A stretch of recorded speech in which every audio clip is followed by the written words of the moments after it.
Hello everyone, I know it's been a while, just finally getting settled slowly back in the US, and I've started getting equipment that I could use again, being now that I'm back on 120 volt rather than 240 volt like in the UK. So today we're going to look at one of the filament dryers that I picked up to replace ones that I had gotten rid of. So today we're going to look at the S4 Pro model. So this is the evolutionary upgrade from the original Sunlu S4 filament dryer. I did get another E2, so I'll be finishing up finally the remaining thoughts I had on my first initial reviews of it. But today, since I replaced the SP2 with this, I wanted to go ahead and do a little unboxing video and cover what it can do and why I chose this over the previous. So I'm just grabbing myself a little knife to unbox this with. So here we go. I'm gonna just split the thing here on it. There we go.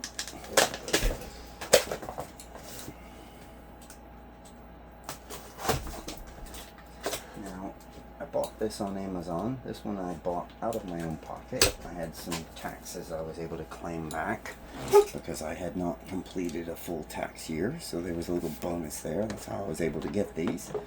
I'd like to thank Cassie Smith from Sunlu for pointing me to the best deal they had on Amazon at the time, and it was quite cheaper than I thought it was going to be. It was about $139 at the time, I believe. So here's our nice S4 dryer, S4 Pro. So I'm going to put this down here where we can see what we're doing. I apologize for the mess. I haven't fully got myself set up because I'm still waiting for some of my personal things to arrive in a shipping container. Yes, that many months later. Hopefully they'll tell us soon it's arriving.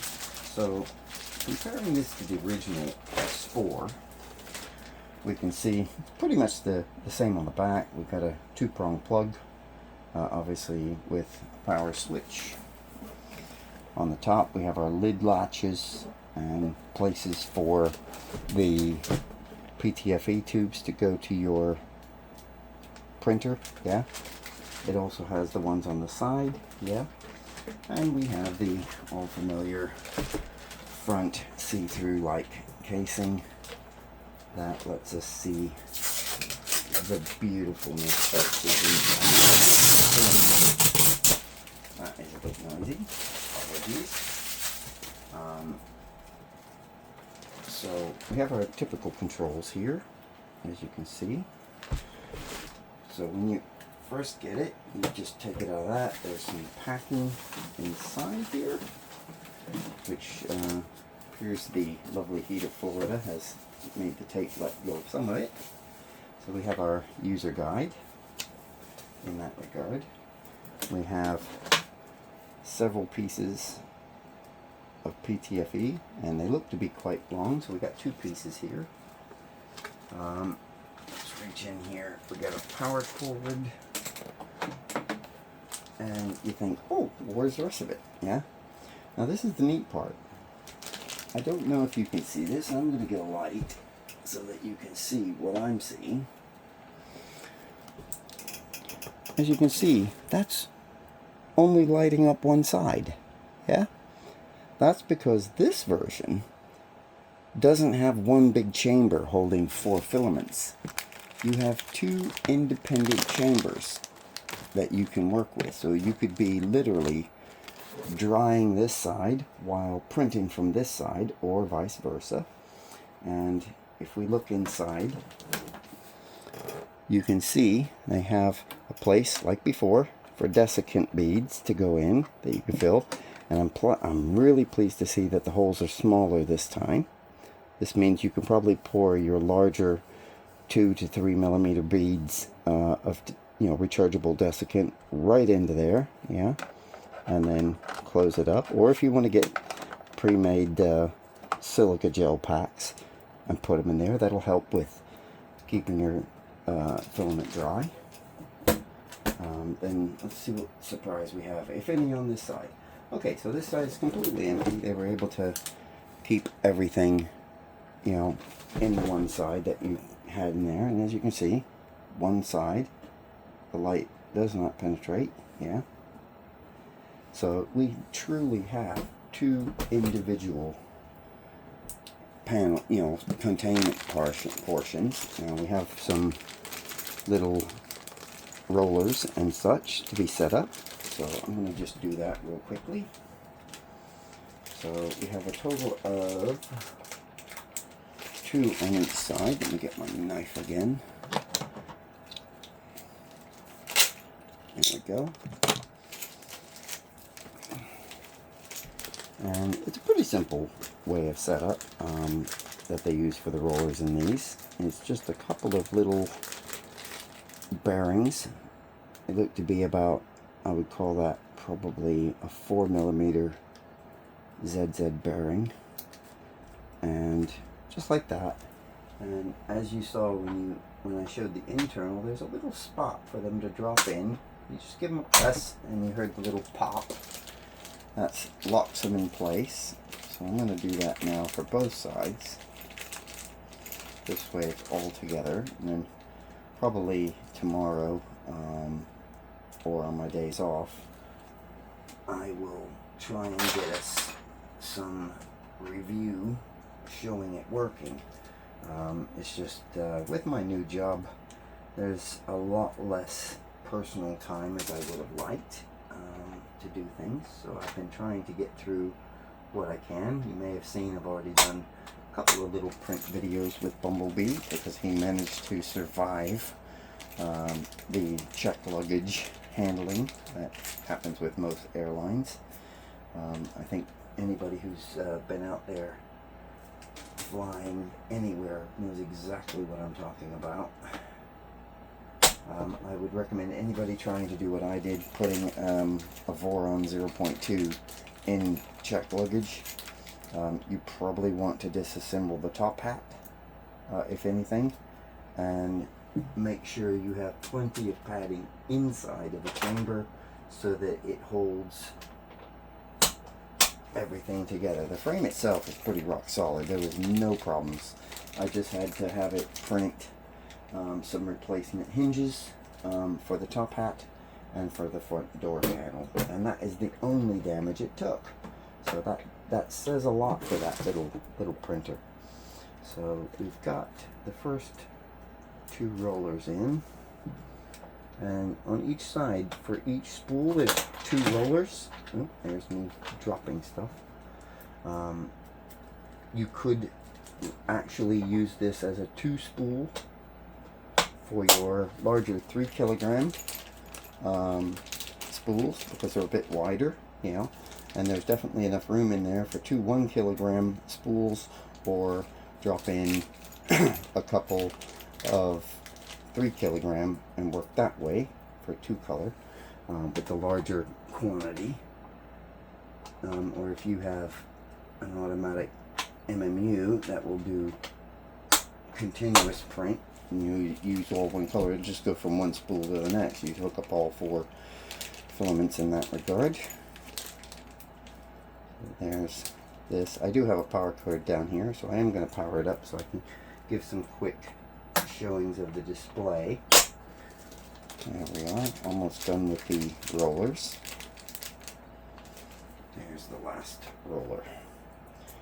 And they don't make these overly complex. That's the beautiful thing. Filament dryers are really not a complex process. You have a process control system that controls your temperature, it measures the humidity, you obviously set what you want for the temperatures and that, and that's pretty much it. It just tries to maintain what you tell it to do, which is pretty straightforward. Yeah. So with that, we're going to get the power cord out. I'm going to close that up. This is going to, I have to make space for it because I'm still unpacking some things that I had. brought with me, but have kind of popped it here into my office temporarily. So here we go with a power cord. There we go. Let's put that like that. Plug it into some power. And let's turn it on. This should be pretty straightforward. There we go. And here we go. Little power up. Now, as you can see, initially, just shows us a little power button. You tap that. You can now see it instantly goes into drying. Yeah? Each one set independently. So this side handles this side handles the left chamber. And just like the original S4, you can basically set the details for it. You see how it goes over? This is left and right, so it's going between the two, yeah? So if I set now there, I can set what mode it's in. I can tell it what temperature, that G, GPU, ABS, polycarbonate, nylon, which is polyamide, PA6, PA12, and then back to PLA. If you want to, you can come down here. That goes to the time. This one lets you change the animation, yeah, and then whether you toggle between Celsius and Fahrenheit. I'm sorry, I'm still doing Celsius. So, tapping it back over here. If I want to manually set this up a little bit higher, like some PLAs are actually PLA Pro, you can dry them at 55, and you can adjust it to see fit. I'd like to, again, like every single dryer that I will ever review or give opinions on, and this is the different modes as a point, yeah. These presets based on the filament type are based solely on Sunlu filaments predominantly. If you have a different brand of filament, please speak to your filament manufacturer, ask them for the technical data sheet, and look at what the recommended drying temperature is, because if you don't, you take the risk of potentially causing yourself to have a nice big spool of solid filament that will not come off the spool, or you will be underdoing it and it will take twice as long to dry. Yeah, but I like the aspect. One of the features I loved on the S4 is that you can set it for a particular relative humidity. Yeah, so if you go over here and we go to the relative humidity aspect of a different mode. Let me just get back up here. Mode, there we go. I think it was mode 2, where it tries to maintain a particular relative humidity. I'll have to look at the user guide, because this is definitely working slightly different. That will obviously polycarbonate. It's doing it. It can do 85°C. That is a massive jump over the original. Yeah, that is a quite good, and that will also do nylon. Yeah, so you definitely have higher temperatures available as well, and that's needed, you know, in that regard. So let me just see here. 3, 4. Okay, so it has 3 modes of operation. Let's go ahead and do that. Let's go ahead and grab out the user guide. Let's see what this says. So here's the user guide. And I want to see what the different modes are, because one of these used to be maintain a particular relative humidity, because there's certain filaments you really don't want to over dry them. Okay, so definitely in our materials we can go up to 85°C now on this, and they'll recommend for PLA, wood, you know, which was most likely a PLA, PETG, and TPU. They recommend 4 to 6 hours at 50 to 55°C. For PVA, PVB, those are, you might need to look up if you're not familiar with them, but one of those you'll find is similar to PLA, but you can smooth it with acetone, and it's not ABS. So it doesn't have some of the same stinky characteristics, but that's 65 to 70, 4 to 6 hours. And then obviously nylon polycarbonate, 80 to 85 for 8 to 24 hours. Now here's an interesting point. Recommended annealing temperatures. do not anneal consumables. This suggests this might actually do annealing, which is interesting. When using annealing function, MO2 or mode 2, although this manual provides reference temperatures and the times for some materials due to variations between manufacturers, it is recommended to use the temperature and time recommended by the filament manufacturer. Okay, I am quite surprised with that, because I will be honest, the reason I went for this was not because I knew about that. I actually did not know it would do that feature. So that is pretty awesome. And it says, for the annealing, first let it heat up for at least 30 minutes, then place the model to be annealed inside of the dryer, set the annealing time, and then when the countdown timer is done, then it will remove the item after approximately 30 minutes to complete the annealing process. Yeah, that's pretty crazy. So now we have all of the 4 filament capabilities for that aspect, but it also has brought in the annealing that I love in the E2. So I have to say that is pretty epic. But what I want to know is, what is that other mode? So we have our select your side there, mode 2. What's mode 3? So I want to know what mode 3 is. So okay, so here's our little guide showing your controls. So it explains switch between which channel you're going to work on. Yeah. Up, down for that regard. The logo, as you can see, it's just the logo here and the lights. Yeah. Actual temperature will be listed. Relative humidity will be listed.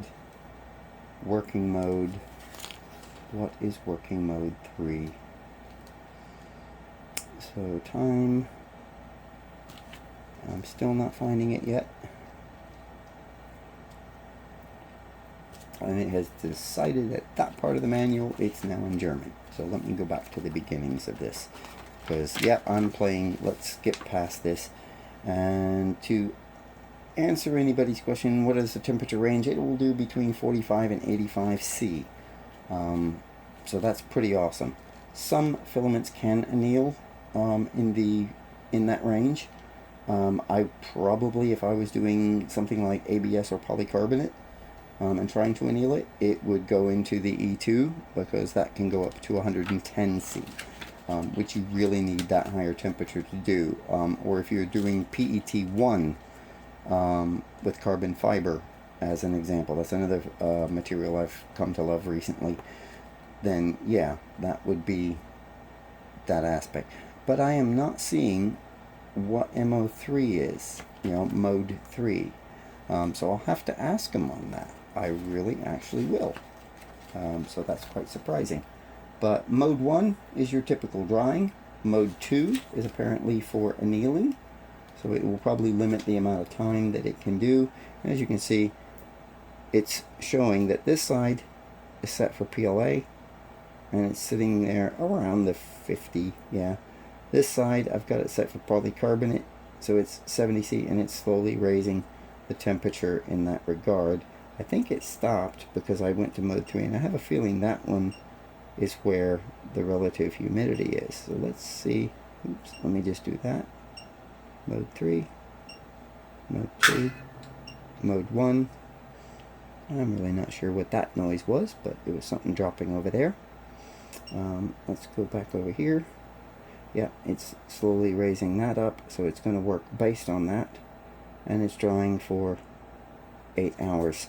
That one would dry only for 5 hours, so it would then shut off just that side and continue drying this until it was done. So you can actually set independently every single chamber, on left and right. So even if you use this only as a dryer, you don't even print directly from it. You can have one material type here, one material type here. You could potentially, in theory, based on what I'm reading, you could be drying a filament over here and annealing a print that you did, that you wanted to make it tougher and more heat resistant by annealing it. So that is quite amazing. So I'm going to end this here because I don't want to go too in depth just yet without fully exploring this. This way I can come back to you with a more rounded opinion on this. So there's our Sunlu S4 Pro, the filler dryer S4 Pro, purchased from Amazon US. You can just search it on there. If you want the link to the official store from Sunlu, like I asked them for, because I wanted to make sure I was buying directly from their store instead of, because there is a couple, at least one other seller that's not the Sunlu store that does offer this dryer. They had a couple of bundle deals where you can get some like free dryer bags.